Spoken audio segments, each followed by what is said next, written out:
तो good morning दोस्तों। हम पढ़ रहे थे उत्तराखंड की राज व्यवस्था और राजनीति के बारे में, शासन प्रशासन के बारे में, जिसमें हमारी दो क्लासेस ऑलरेडी हो चुकी है। एक में हमने विधानसभा का कॉन्सेप्ट समझा था और दूसरी क्लास में हमने समझा था विधानसभा के इलेक्शन। दूसरी वाली क्लास बहुत ज़्यादा इंपॉर्टेंट थी, वहाँ से बहुत बार प्रश्न क्वेश्चन एग्जाम में बने।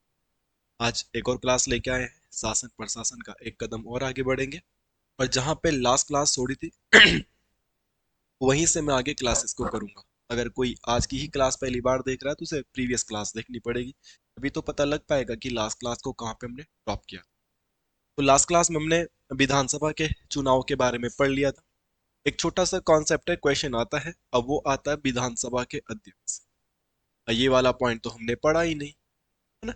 वैसे आप लोगों को याद है, बट फिर भी हमको यहाँ पे कॉन्सेप्ट पढ़ना है। जब हमने सारे विधानसभा के बारे में पॉइंट पढ़ लिए और हमसे एग्जाम में क्वेश्चन पूछा जा चुका है कि उत्तराखंड विधानसभा का पहला अध्यक्ष कौन है, उत्तराखंड विधानसभा का पहला निर्वाचित अध्यक्ष कौन है, उत्तराखंड विधानसभा का चौथा अध्यक्ष कौन है, उत्तराखंड विधानसभा का पहली महिला अध्यक्ष कौन है। यहाँ से ऐसे क्वेश्चन एग्जाम में बनेंगे। और जब ऐसे क्वेश्चन एग्जाम में बनेंगे तो इन्हीं सारे क्वेश्चनों पे हम चर्चा करेंगे। एक छोटा सा डाटा है तो लिखते हैं। तो जब हम विधानसभा अध्यक्षों की बात करेंगे तो सबसे पहला नाम हमारे पास आएगा, और वो आएगा प्रकाश पंत जी। ये वाला फैक्ट मैं आपको ऑलरेडी लिखा चुका हूँ। प्रकाश पंत जी होंगे और ये उत्तराखंड के पहले मनोनीत विधानसभा अध्यक्ष होंगे। मनोनीत विधानसभा अध्यक्ष होंगे। जो हमारी अंतरिम सरकार थी, अंतरिम सरकार में जो हमारे अध्यक्ष बने थे वो कौन बने थे? प्रकाश पंत बने। दूसरे नंबर पे जो विधानसभा अध्यक्ष बने थे उनका नाम था यशपाल आर्य जी। उनका नाम क्या था? यशपाल आर्य जी। और क्वेश्चन आएगा निर्वाचित सरकार में, क्वेश्चन आएगा निर्वाचित सरकार में, निर्वाचित सरकार में पहले विधानसभा अध्यक्ष, पहले विधानसभा अध्यक्ष। तो निर्वाचित सरकार में पहले विधानसभा अध्यक्ष हमारे यशपाल आर्य जी बने थे। और अगर मैं बात करता हूं अंतरिम सरकार की, अगर हम बात करें अंतरिम सरकार की, तो अंतरिम सरकार में मेरे दोस्तों, अंतरिम सरकार में जो विधानसभा अध्यक्ष बने थे वो कौन बने थे? वो बने थे प्रकाश पंत जी। तीसरे नंबर पे हमारे जो विधानसभा अध्यक्ष बने हैं वो बने हरवंश कपूर जी। तीसरे नंबर के अध्यक्ष कौन बने हैं? हरवंश कपूर। ये असेंडिंग डिसेंडिंग ऑर्डर में ग्रुप सी के पेपर में पूछे जाते हैं, मिलाने के लिए, मैचिंग के लिए आते हैं। और डायरेक्ट ऐसा क्वेश्चन भी पूछा गया है कि चौथी विधानसभा का अध्यक्ष कौन था। आपको ये पॉइंट याद रखना है। चौथे नंबर पे उत्तराखंड में जो विधानसभा के चुनाव हुए थे और वहां पे जो बनाए गए थे वो बनाए गए थे गुंजवाल साहब। ठीक है, इनका नाम होगा गोविंद सिंह गुंजवाल। क्या नाम होगा इनका? इनका नाम होगा गोविंद सिंह गुंजवाल जी। और पांचवें नंबर पर जो विधानसभा के अध्यक्ष बने हैं उनका नाम है प्रेमचंद्र अग्रवाल जी। कौन सा? प्रेमचंद्र अग्रवाल जी। ठीक है? प्रेमचंद्र अग्रवाल वर्तमान में वित्त मंत्री है। और छठवें नंबर के जो विधानसभा अध्यक्ष बने हैं वो बनी है श्रीमती रितु खंडूड़ी जी। कौन बनी है? रितु खंडूड़ी जी। तो वर्तमान में भी रितु खंडूड़ी जी हमारी विधानसभा अध्यक्ष है। तो ये अगर हम पॉइंट लिखें इनका तो हम क्या बोल सकते हैं इनको? वर्तमान में भी यही है। ठीक है, वर्तमान बोले तो 2022 से लेके 2027 तक यही रहने वाली है। और इनका जो चयन हुआ है विधानसभा में ये कोटद्वार से हुआ है। कोटद्वार विधानसभा से ये चुनाव जीती है। और ये उत्तराखंड विधानसभा की पहली महिला विधानसभा अध्यक्ष भी बनी है। पहली महिला विधानसभा अध्यक्ष बनने का रिकॉर्ड भी इन्हीं के पास है। तो ये बड़ा इंपॉर्टेंट है भाई, यहाँ से एग्जाम में क्वेश्चन बनते हैं। और हमने सारी विधानसभा पढ़ ली थी, बट विधानसभा अध्यक्ष का छोटा सा कॉन्सेप्ट मिस हुआ था जो छूट गया था लास्ट क्लास में, तो वहां से ही हमने क्लास को स्टार्ट किया है। तो पहले अध्यक्ष बोलेंगे तो प्रकाश पंत, बट ध्यान रखना ये अंतरिम सरकार में बने थे, मनोनीत थे। दूसरी विधानसभा में कौन बने थे? यशपाल आर्य। और ये निर्वाचित सरकार के पहले विधानसभा अध्यक्ष। जब पहली बार उत्तराखंड में चुनाव हुए थे 2002 में, ये मैं लास्ट क्लास में बता चुका हूँ कब हुए थे, 14 फरवरी 2002। 14 फरवरी 2002 में जब उत्तराखंड में पहली बार विधानसभा के चुनाव हुए तो उन विधानसभा चुनाव के बाद जो हमारे पहले विधानसभा के अध्यक्ष बने थे, उनका नाम था दोस्तों Yashpal Arya. After that Harvansh Kapoor ji, after that Govind Singh Gunjwal ji, after that Premchandra Agarwal ji, और वर्तमान में जो है श्रीमती रितु खंडूड़ी जी है, 2022 में चुनी गई थी, 2027 तक रहेगी। कोटद्वार विधानसभा से विधायक का पद जीती हुए, और उत्तराखंड की विधानसभा में पहली महिला विधानसभा अध्यक्ष बनने का रिकॉर्ड भी इन्हीं के नाम पर है। ठीक है, ये बची हुई चीजें थी विधानसभा की। अगला हेडिंग, उत्तराखंड कांस्टेबल के पेपर में यहां से क्वेश्चन बना था। जो उत्तराखंड का कांस्टेबल का पेपर हुआ था लास्ट टाइम, उस पेपर को आप डाउनलोड करके देखो, जो भी पॉइंट मैं आप लिखाऊंगा वो उस पेपर में बना हुआ था। कब लिखेंगे? विधानसभा में एंग्लो इंडियन। अभी विधानसभा ही चल रहा है हमारा, विधानसभा कंप्लीट नहीं हुआ है। विधानसभा में एंग्लो इंडियन, इसकी बात हो रही है अभी, एंग्लो इंडियन की बात हो रही। तो विधानसभा में एंग्लो इंडियन क्या है, इसके बारे में हम थोड़ी चर्चा करेंगे। एंग्लो इंडियन, एंग्लो इंडियन जिनकी माता पिताजी में से एक विदेशी होता है ना, ठीक है, ये बेसिक सी बात है, आपको पता है। और पहले भारत के संविधान में एंग्लो इंडियन को आरक्षण दिया जाता था, लोकसभा में भी और विधानसभा में।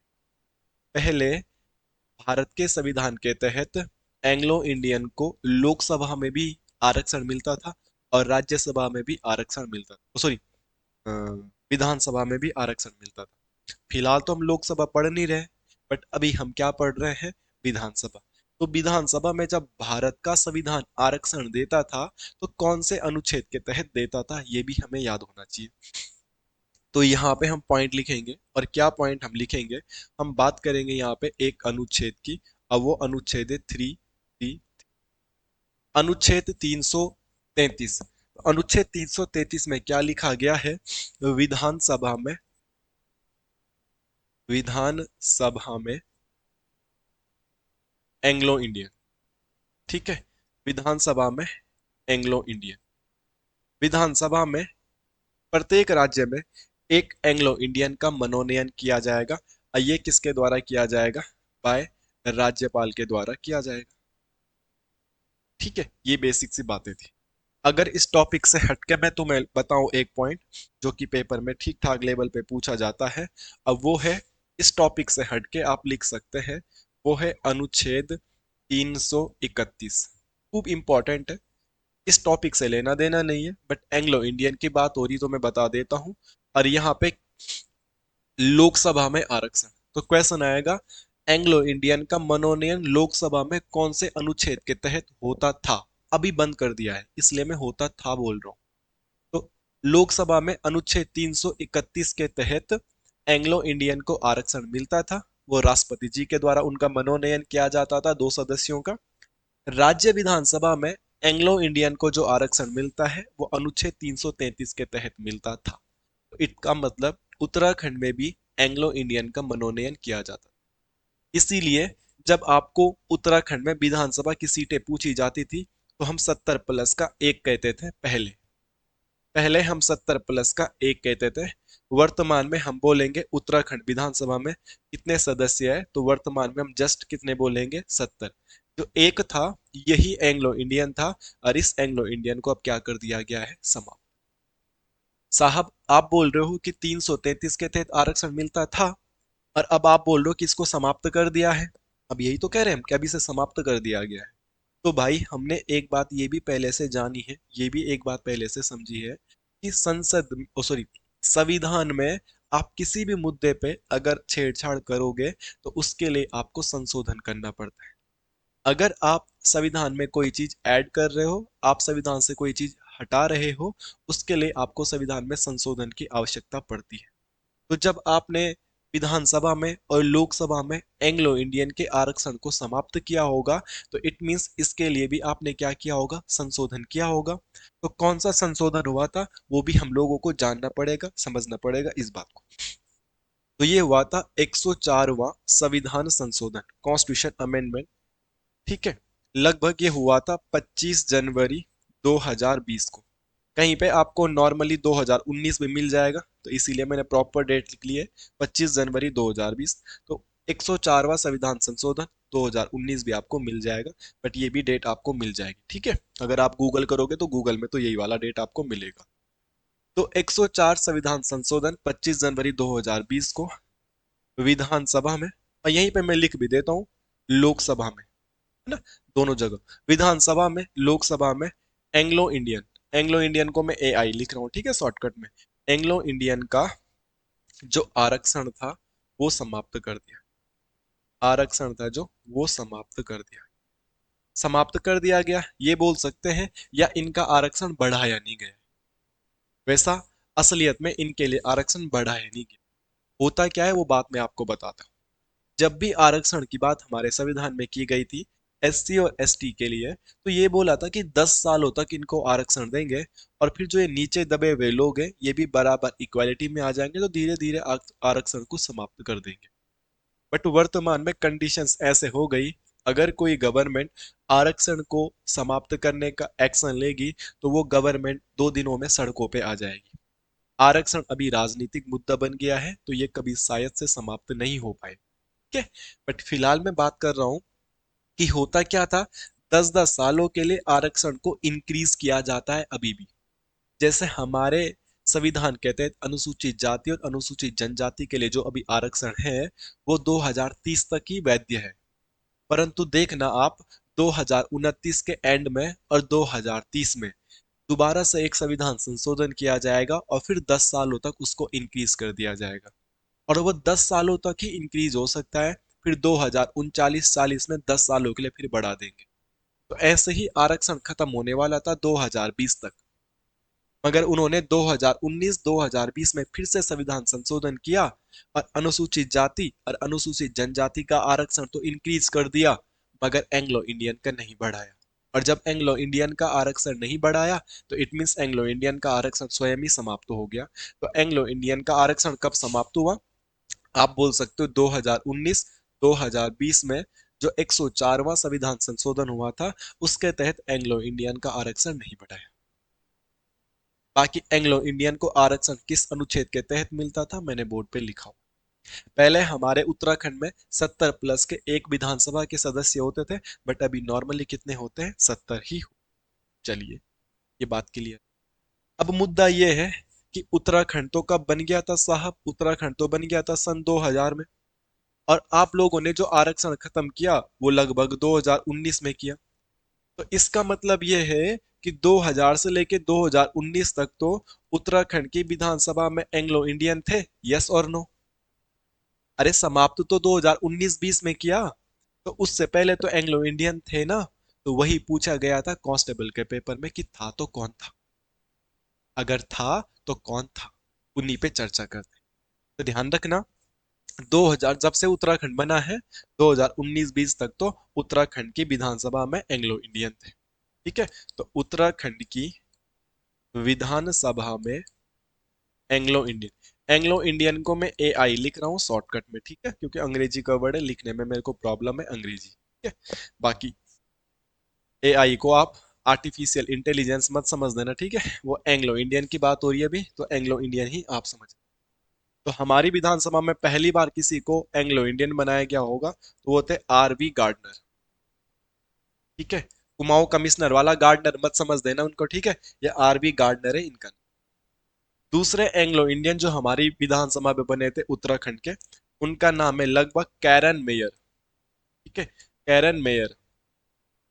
आजकल मेयर के चुनाव भी हो रहे होंगे आपके शहरों में, अगर आप देहरादून के हैं, अगर आप रुड़की के हैं, अगर आप कोटद्वार के हैं, अगर आप श्रीनगर के हैं, है ना, तो आपके शहरों में नगर निगम के चुनाव हो रहे होंगे, तो मेयर के चुनाव हो रहे होंगे।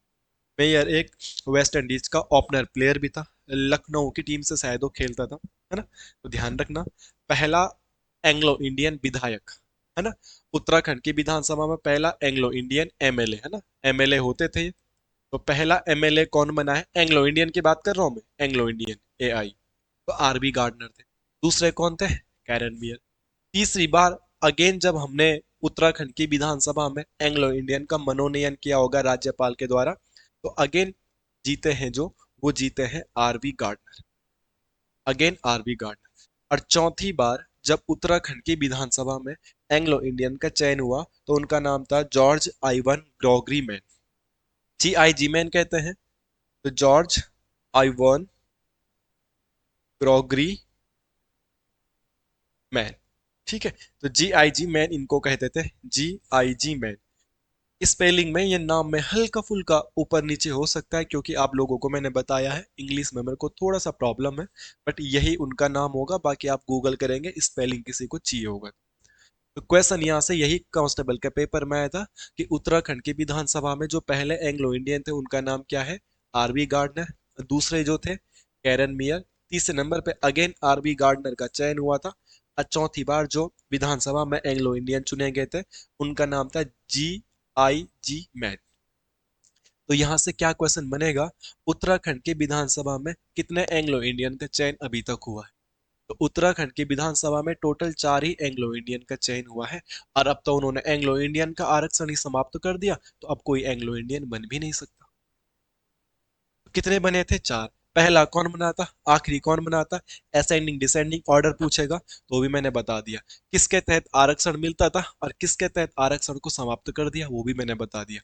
कौन कौन बने, कितने बने, क्या उनका ऑर्डर है वो भी मैंने बता दिया है।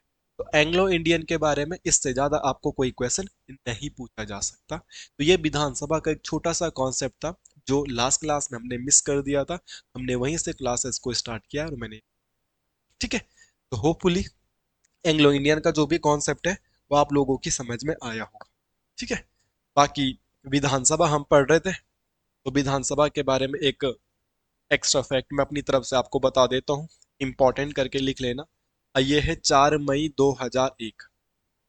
4/5/2001 को उत्तराखंड विधानसभा देश की पहली विधानसभा है। उत्तराखंड विधानसभा देश की उत्तराखंड विधानसभा देश की पहली विधानसभा जिसने जिसने अपनी वेबसाइट बनाई। तो उत्तराखंड विधानसभा की क्या है? अपनी वेबसाइट। और वेबसाइट बनाने वाला अपनी जानकारी को ऑनलाइन अपनी वेबसाइट पे अपलोड करने वाला पहला विधानसभा उत्तराखंड विधानसभा ही है। और उत्तराखंड विधानसभा ने अपनी वेबसाइट कब बनाई थी? तो 4 मई 2001 को बनाई थी। ये वाला बात आप अपनी से लिख सकते हैं, नोट कर सकते हैं। काफी महत्वपूर्ण प्रश्न है। अब पूरे देश में पहली विधानसभा उत्तराखंड विधानसभा है। क्लियर? तो अभी तक जितनी भी डाटा हमने पढ़ा ये सारा का सारा डाटा था उत्तराखंड के विधानसभा के बारे में। ठीक है, तो ये डाटा आपने लास्ट क्लास जहाँ पे ऐड करी होगी, सॉरी लास्ट क्लास जहाँ पे आपने नोट करी होगी वहीं से आगे ऐड कर दी। अब यहाँ से एक नया टॉपिक शुरू होता है। मैं चाहूँ तो क्लास को एंड करके दूसरी वीडियो बनाऊं, मगर ये क्लास 10-15 मिनट की हो रही है, इसलिए मैं नई क्लास को यहीं से शुरू कर देता हूँ जैसे ऑफलाइन क्लास में होता है।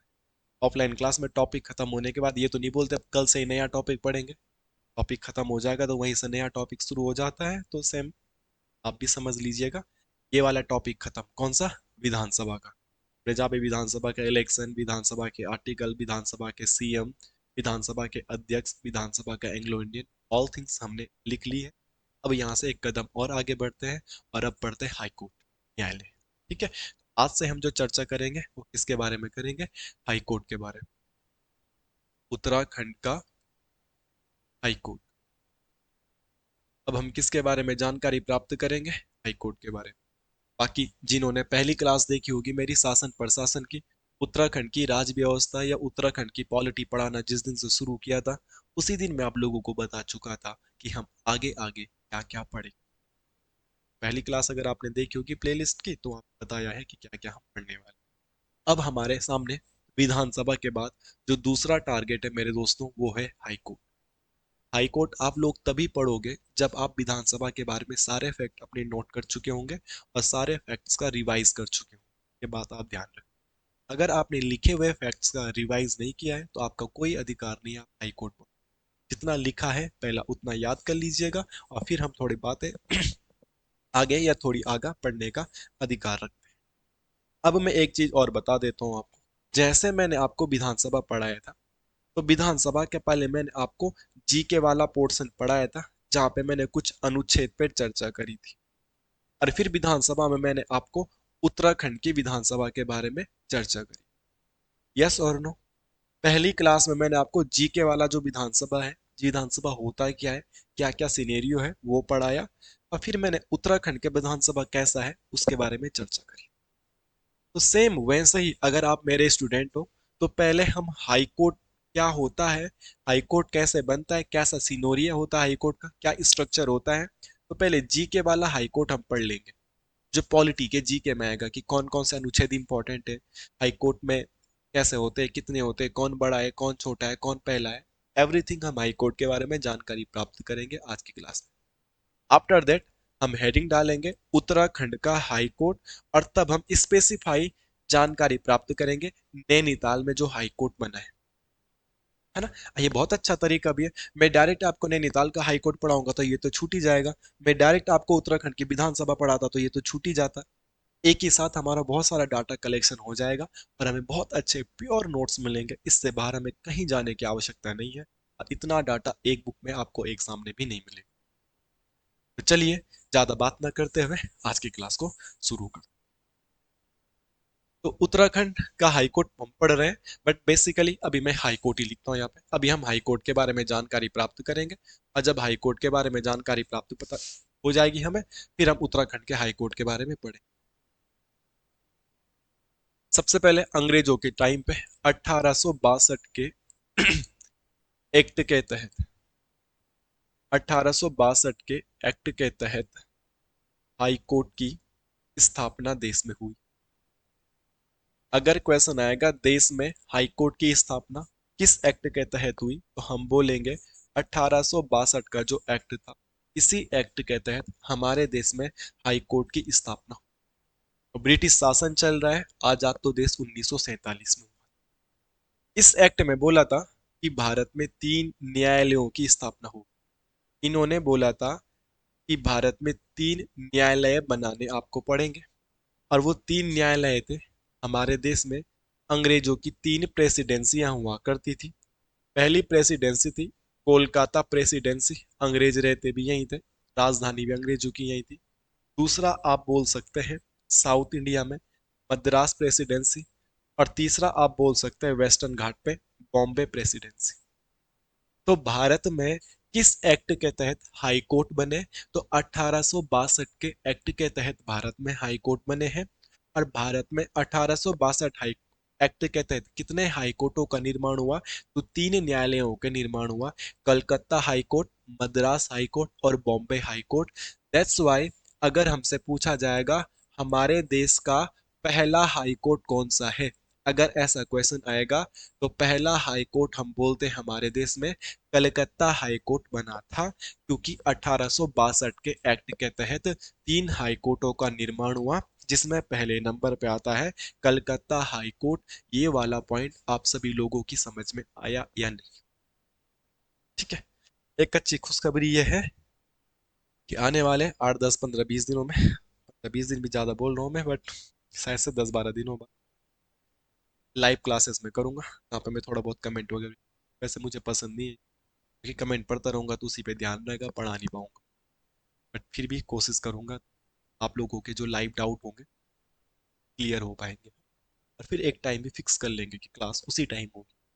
इसी चक्कर में मैं भी थोड़ा बिजी हो जाऊंगा, तब मैं भी आना कानी कर लेंगे। तो हमारे देश में हाई कोर्ट बन गए। अगला पॉइंट, 3 हाई कोर्ट तो बन गए, ये तो आपको पता है। अगर क्वेश्चन आएगा हमारे देश में जो 4th हाई कोर्ट बना था, क्वेश्चन तो यहीं से बनेगा।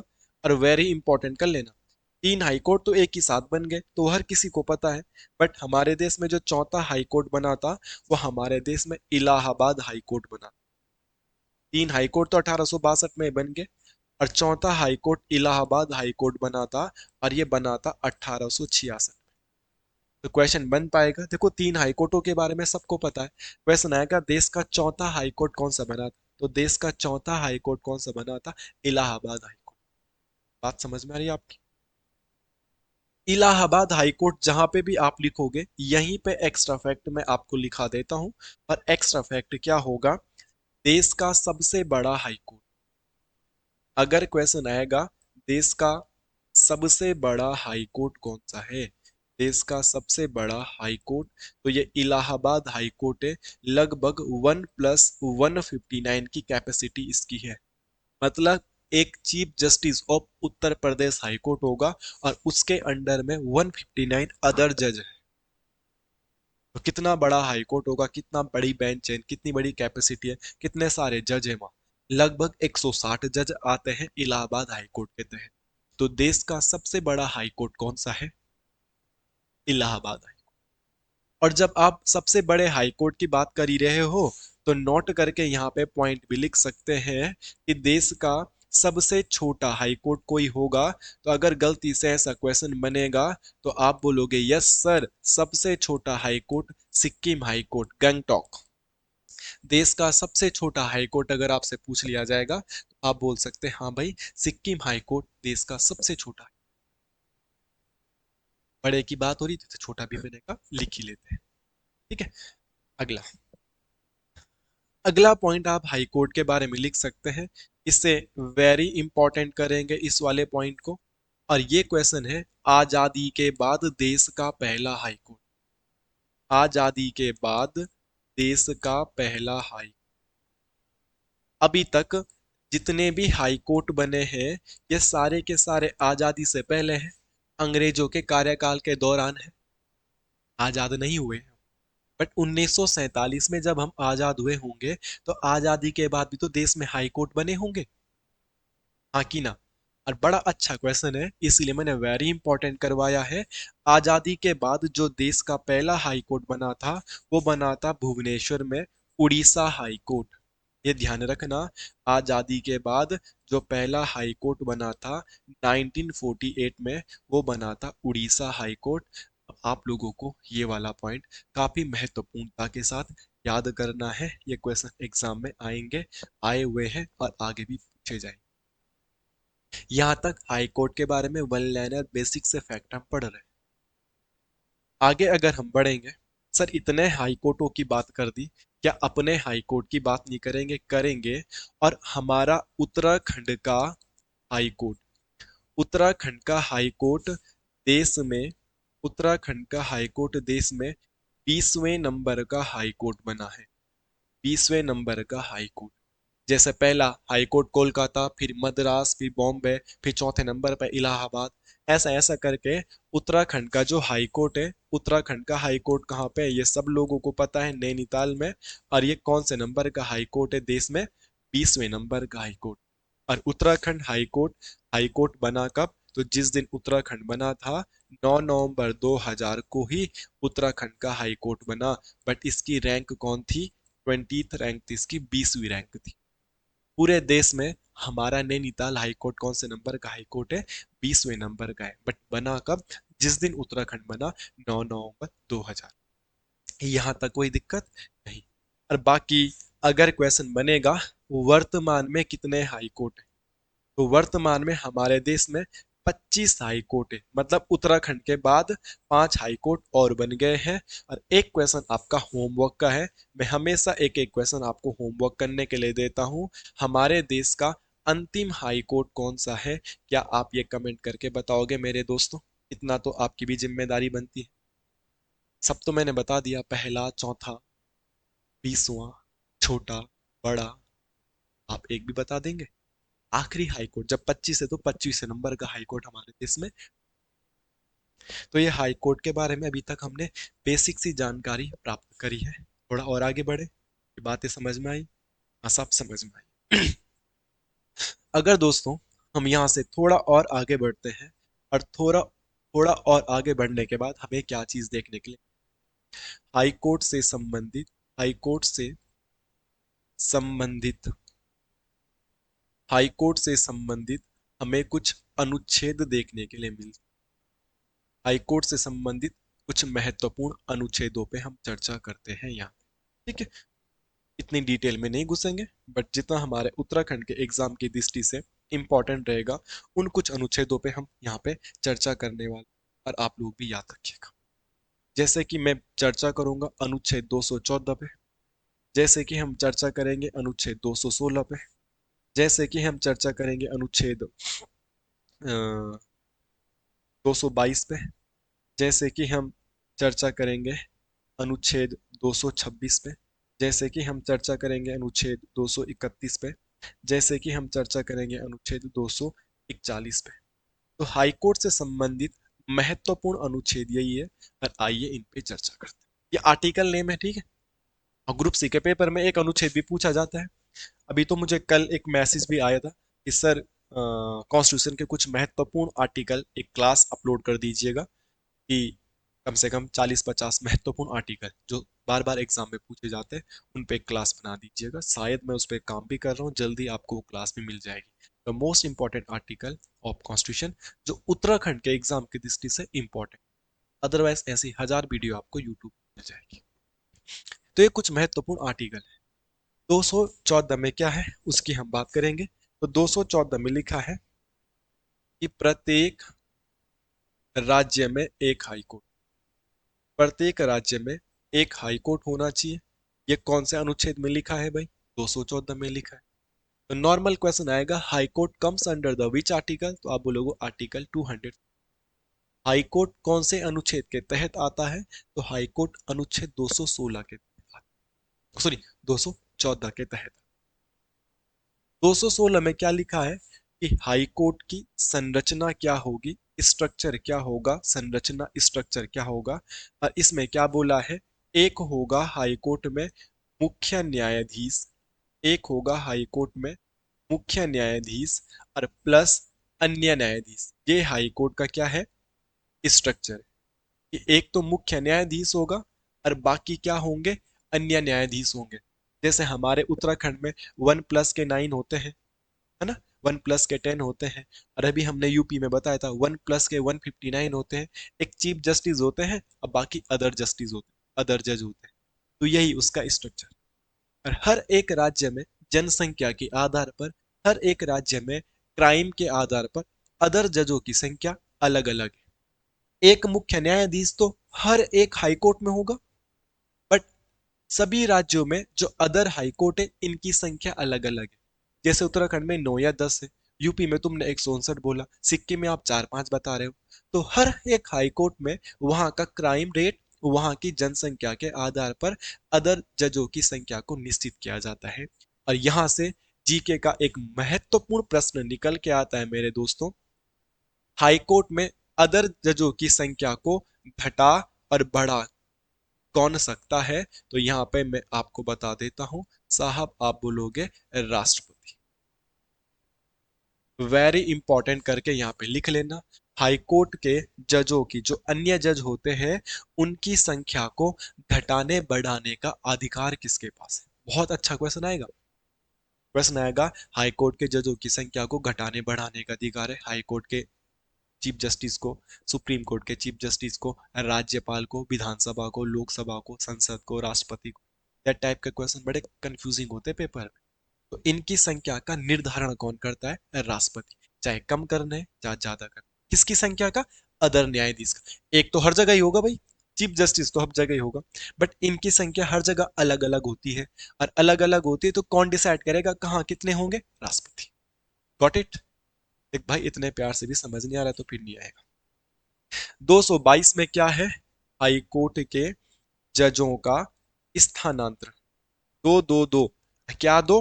ट्रांसफर दो, स्थानांतरण। दो दो दो, क्या दो? स्थानांतरण दो। ठीक है। जैसे उत्तराखंड के हाई कोर्ट में पीसीएस के पेपर में आया था, नई चीफ जस्टिस आई थी रितु बाहरी, वो हरियाणा से, हिमाचल से, कहीं हरियाणा हाई कोर्ट से आई थी, है ना। उसके बाद 2-4-5 महीने रहे, अभी नए जज आ गए हमारे उत्तराखंड के हाईकोर्ट में, नरेंद्र जी, वो भी आंध्र प्रदेश से आए हैं। और ये भी 3-4-5-6 महीने बाद चेंज हो जाएंगे। तो हाईकोर्ट के जजों का ठक ठक ठक ठक ठक ट्रांसफर होता रहता है। बहुत कम चांस है कि कोई जज 2-3 साल तक एक ही हाईकोर्ट में रह जाए। उनको टाइम टू टाइम इधर से उधर ट्रांसफर करते रहते हैं। तो हाईकोर्ट के जजों का ट्रांसफर कौन सा अनुच्छेद के तहत होता है? दो दो दो, क्या दो? ट्रांसफर दो। अनुच्छेद 226, इसको मैं क्या कर देता हूं, वेरी इंपॉर्टेंट। अनुच्छेद 226 को हम वेरी इंपॉर्टेंट कर देते हैं। और ये क्या है? हाई कोर्ट द्वारा, हाई कोर्ट द्वारा रिट जारी करने की शक्ति, रिट जारी करने की शक्ति, ये बोल सकते हैं आप। या ये बोल सकते हैं, जब हमारे या राज्य के नागरिकों का, यहाँ पे लिख देता हूं मैं, अगर राज्य के नागरिकों का, पर लिखता हूं, मौलिक अधिकारों का हनन होने, मौलिक अधिकारों का, अगर आपके मौलिक अधिकारों का हनन हो रहा है, मौलिक अधिकारों का हनन होने पर आप डायरेक्ट कहाँ जा सकते हैं? डायरेक्ट हाई कोर्ट जाया जा सकता है। किस अनुच्छेद के तहत? अनुच्छेद 226 के तहत। यदि आपके मौलिक अधिकारों का हनन होता है तो अनुच्छेद 226 के तहत आप डायरेक्टली हाई कोर्ट में अर्जी दायर कर सकते हैं। या वही चीजों को लिखा है कि हाई कोर्ट द्वारा रिट जारी करने की शक्ति। आज मैंने आपको होमवर्क का एक क्वेश्चन दिया था, ठीक है? चलो वो तो थोड़ा मैं मुश्किल मान सकता हूँ, आपको गूगल करना पड़ेगा। अंतिम हाई कोर्ट वैसे इतना मुश्किल भी नहीं है, आदमी दिमाग लगाएगा तो बता ही देगा। तो आज का होमवर्क का दूसरा क्वेश्चन आपका यही हो गया कि सुप्रीम कोर्ट कौन से अनुच्छेद के तहत रिट जारी कर, है ना? बहुत छोटा क्वेश्चन है, बार बार पेपरों में पूछा जाता तो याद होना चाहिए, ठीक है? 50 से कम ही है, 30 से बड़ा है, 40 से छोटा है। तो 226 के तहत तो हाई कोर्ट रिट जारी करता है, तो सुप्रीम कोर्ट कौन से अनुच्छेद के तहत रिट जारी करता है ये आपने कमेंट करके बता। अब मैं यहाँ पे एक इंपॉर्टेंट चीज लिखने जा रहा हूँ, वो आप नोट करके लिखना। वेरी इंपॉर्टेंट चीज मैं यहाँ पे लिखने जा रहा हूँ। सर क्या लिखने जा रहे हैं आप ऐसी इंपॉर्टेंट चीज? तो देखिए, हाई कोर्ट की रिट जारी करने की शक्ति, हाई कोर्ट की रिट जारी करने की शक्ति सुप्रीम कोर्ट से ज्यादा विस्तारित हो। देखो कितनी इंपॉर्टेंट चीज लिख दी। और आजकल ग्रुप सी ऐसी चीजों को पूछ रहा है जिनमें बच्चे बड़े कंफ्यूजन होते। मैं बोल रहा हूं कि सुप्रीम कोर्ट भी रिट जारी करता है और हाई कोर्ट भी रिट जारी करता है। और नॉर्मल क्वेश्चन आएगा किसका दायरा बड़ा है, किसका क्षेत्र विस्तृत है। तो जिसने पढ़ा होगा तो वो तो बोल देगा कि हाई कोर्ट का दायरा बड़ा है, हाई कोर्ट का क्षेत्र विस्तृत है। और जो तुक्का लगाएगा वो क्या सोचेगा कि सुप्रीम कोर्ट ही बड़ा होता है तो सुप्रीम कोर्ट का एरिया बड़ा होगा, सुप्रीम कोर्ट का दायरा बड़ा होगा, सुप्रीम कोर्ट का क्षेत्र बड़ा होगा। नहीं, इसका दायरा बड़ा होता है। Reason behind that, Supreme Court में रिट जारी तभी होती है या सुप्रीम कोर्ट में हम डायरेक्ट तभी जाते हैं जब हमारे मौलिक अधिकारों का हनन होता है, और किसी मामले में नहीं जा सकते। और हाई कोर्ट में मौलिक अधिकारों का हनन होने के बावजूद कुछ अन्य अधिकारों के बारे में भी हम हाई कोर्ट जा सकते हैं। देखो, मौलिक अधिकारों का हनन होगा तो सुप्रीम कोर्ट भी जा सकते हैं, हाई कोर्ट भी जा सकते हैं, तो दोनों इक्वल है। मगर कुछ अन्य और भी मुद्दे हैं जहां पर हम हाई कोर्ट में जा सकते हैं। तो हाई कोर्ट में कुछ अदर मुद्दे भी आ जाते हैं, बट सुप्रीम कोर्ट में ओनली जस्ट फंडामेंटल राइट। इसीलिए रिट जारी करने की शक्ति सुप्रीम कोर्ट की लिमिटेड है, जबकि हाई कोर्ट की उसके मुकाबले में विस्तारित है। ये पॉइंट आप ध्यान रख लीजिएगा। काफी अच्छा क्वेश्चन है, मैंने समझाना था, मैंने समझा। 231 पेपर में आ चुका है। दो या दो से अधिक, दो या दो से अधिक राज्यों का, दो या दो से अधिक राज्यों का एक ही हाई कोर्ट होगा। एक हाई कोर्ट, दो या दो से अधिक राज्यों का एक हाई कोर्ट हो सकता पॉसिबल है। चार चार राज्यों का भी एक हाई कोर्ट है। गुवाहाटी हाई कोर्ट में चार चार राज्य आता है, अभी बताऊंगा। तो कहने का तात्पर्य यह है कि ये जरूरी नहीं कि हर एक राज्य के लिए एक हाई कोर्ट होगा। दो या दो से अधिक राज्यों का एक हाई कोर्ट भी हो सकता, ठीक है? और अनुच्छेद 241 में क्या लिखा है? ये लिखा है यूनियन टेरिटरी का अलग हाई कोर्ट। यूनियन टेरिटरी किसे बोलते हैं? केंद्र शासित प्रदेश। केंद्र शासित प्रदेश, तो केंद्र शासित प्रदेश भी अपना हाई कोर्ट बना सकते हैं। कम ही केंद्र शासित प्रदेशों के पास हाई कोर्ट है, चंडीगढ़ के पास है, दिल्ली के पास है, JNK के पास है।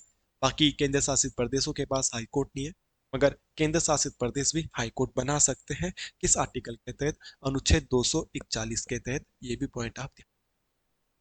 तो हाई कोर्ट से संबंधित कुछ महत्वपूर्ण अनुच्छेद हमको पढ़ने थे, और वो सारे महत्वपूर्ण अनुच्छेद आपके सामने बोर्ड पे लिखे हैं। उम्मीद करता हूँ इन सारे पॉइंटों आपको कोई दिक्कत नहीं, ठीक है? अब देखो सर, आपने बोला कि दो या दो से अधिक राज्यों का एक हाई कोर्ट हो सकता है। दो या दो से अधिक राज्यों का एक हाई कोर्ट हो सकता है।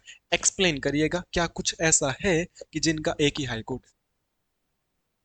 तो मैं बोलूंगा यस, हमारे देश में एक हाई कोर्ट है, गुवाहाटी हाई कोर्ट। गुवाहाटी कहाँ पड़ता है भाई? असम में पड़ता है गुवाहाटी, है ना। बहुत सुंदर जगह है, मैं गया हूँ यहाँ पे। जब माँ कामाख्या देवी के दर्शन करने गए थे, तब हम गुवाहाटी में ही, वो मंदिर है, तो हम यहाँ पर रुके थे, काफी बड़ा है। यहाँ पे मैच भी था उस दिन, भारत और इंग्लैंड का। ठीक है, स्टेडियम भी है। तो गुवाहाटी हाई कोर्ट कहाँ पे होगा भाई? असम में है। तो चलो, असम का हाई कोर्ट तो ये है ही है। इसके अलावा नॉर्थ ईस्ट में सबसे ईस्टर्न जो राज्य है, उसका नाम है अरुणाचल। अरुणाचल प्रदेश का हाई कोर्ट भी यही है। इसके अलावा नॉर्थ ईस्ट में एक और राज्य है, मिजोरम। मिजोरम का भी हाई कोर्ट यही है। और एक और राज्य है नागालैंड, नागालैंड का। और मैक्सिमम राज्य किस हाई कोर्ट के तहत आते हैं? तो गुवाहाटी हाई कोर्ट में ही मैक्सिमम राज्य आते हैं। मैंने बोला था ना, दो या दो से अधिक राज्यों का एक हाई कोर्ट भी हो सकता है। तुम दो की बात छोड़ो मेरे दोस्तों, चार चार राज्यों का भी एक ही हाई कोर्ट है, अब वो गुवाहाटी हाई कोर्ट है। बहुत महत्वपूर्ण प्रश्न है, एग्जाम में फंसेगा, एग्जाम में आएगा, यहां से दो तीन नाम दे देगा कि कौन सा राज्य गुवाहाटी हाई कोर्ट के तहत आता है और नहीं आता है। नॉर्थ ईस्ट के राज्य इतना कंफ्यूजन करते हैं कि शायद आपको नहीं करते होंगे, बट मुझे तो पर्सनली करते हैं। नॉर्थ ईस्ट का राज्य बड़ा कंफ्यूजन है भाई। तो इसलिए ध्यान में रखना, यहाँ पे कौन कौन आते हैं, असम, अरुणाचल, मिजोरम, नागालैंड, ये गुवाहाटी हाई कोर्ट के तहत आते हैं। अनुच्छेद 231 का मैंने क्या दे दिया है आपको, एग्जाम्पल दे दिया है, समझा दिया है, समझ लीजिएगा। चलिए अगला, एक इसको भी एक्सप्लेन कर दीजिएगा कि यूनियन टेरिटरी का अपना अलग हाई कोर्ट हो सकता है। इसको थोड़ा सा आप एक्सप्लेन कर दीजिएगा तो मैं बताऊंगा। ठीक है, यहाँ पे एक पॉइंट आपने लिखना है, only one union territory, only एक केंद्र शासित प्रदेश। ओनली एक केंद्र शासित प्रदेश है, ओनली एक केंद्र शासित प्रदेश है जिसका जिसका अपना जिसका अपना स्वतंत्र हाई कोर्ट है। और वो हाई कोर्ट है दिल्ली हाई कोर्ट। दिल्ली एक केंद्र शासित प्रदेश है, आप सभी लोग जानते हैं। और दिल्ली एकमात्र ऐसा केंद्र शासित प्रदेश है जिसका अपना एक स्वतंत्र हाई कोर्ट है। बाकी किसी केंद्र शासित प्रदेश का अपना इंडिविजुअली स्वतंत्र हाई कोर्ट नहीं है। बात समझ में आई?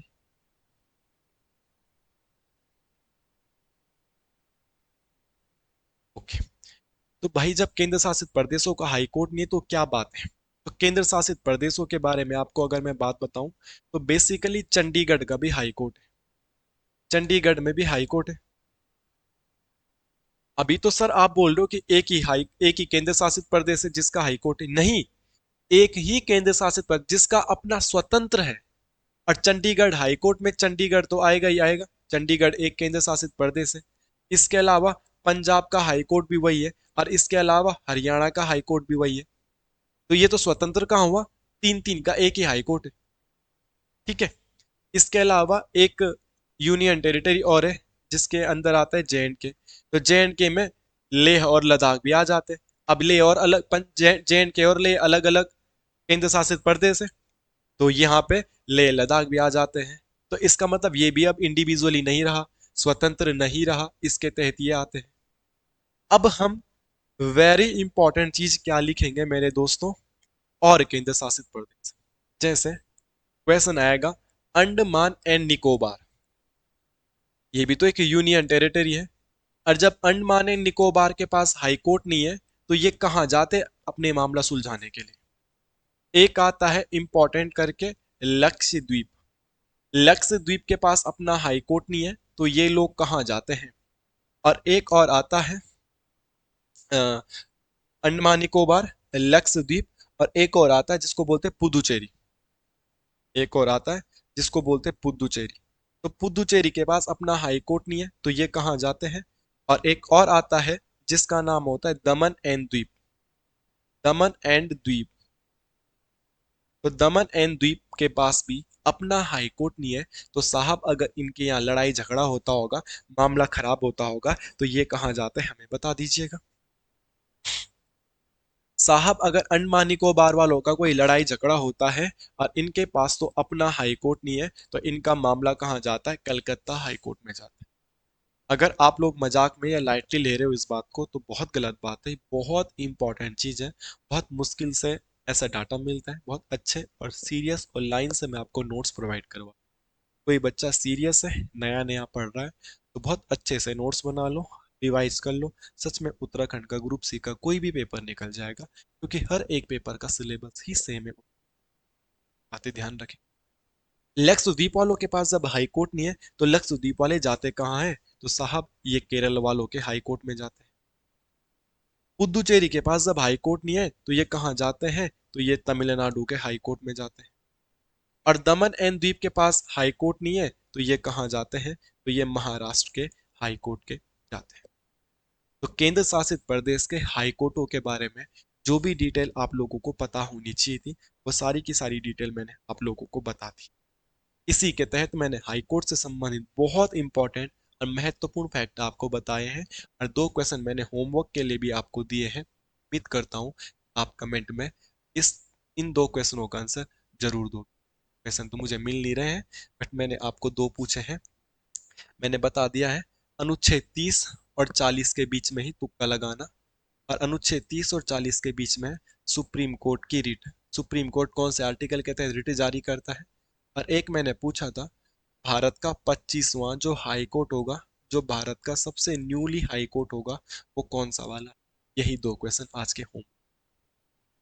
उम्मीद करता हूँ आज की क्लास आपको बहुत धमाकेदार, शानदार और जबरदस्त लगी हो। कुछ कमी रही होगी तो मैं कमेंट पिन कर दूंगा, आप वहां से नोट कर लीजिएगा। बाकी मिलते हैं नेक्स्ट क्लास में। प्रॉपर नोट्स बनाइएगा, रिवाइज करिएगा। Thank you.